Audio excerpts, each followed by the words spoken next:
আজকে আমার পার্সেল চলে এলো মিশো থেকে। আমার সোফা কভারটা আবার আমি খুলে নেব, আনবক্সিং করছি। এই আগের সোফাটাতে আমার এমনি উপরে কভার ছিল, কিন্তু পুরোটা কোনো কভার লাগানো ছিল না, ওই জন্য এটা মিশো থেকে অর্ডার করে নিলাম। এটা এবার পুরোটাতে কভার লাগাবো, যাতে ধুলো আটকে থাকতে না পারে, না হলে আগেরটাতে ভাঁজে ভাঁজে ধুলো আটকে থাকছে।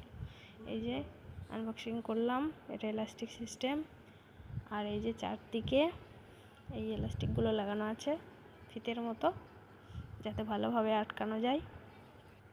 এবার এটা আমি আগের কভারটা আমার খুলে নেব। তারপর ধুলোগুলো আমি ভালো করে পরিষ্কার করে নিয়েছি একটা কাপড় দিয়ে ভালো করে। তারপর আমি এই কভারটা পরাচ্ছি। এই যে এক ধার থেকে পরাতে লাগলাম।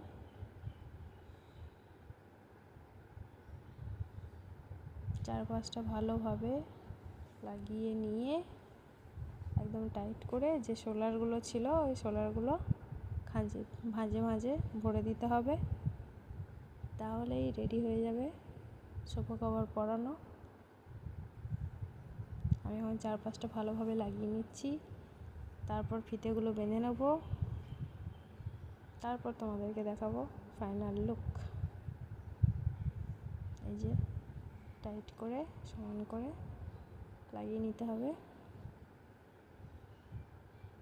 এই যে ফাইনাল লুক লাগানোর পরে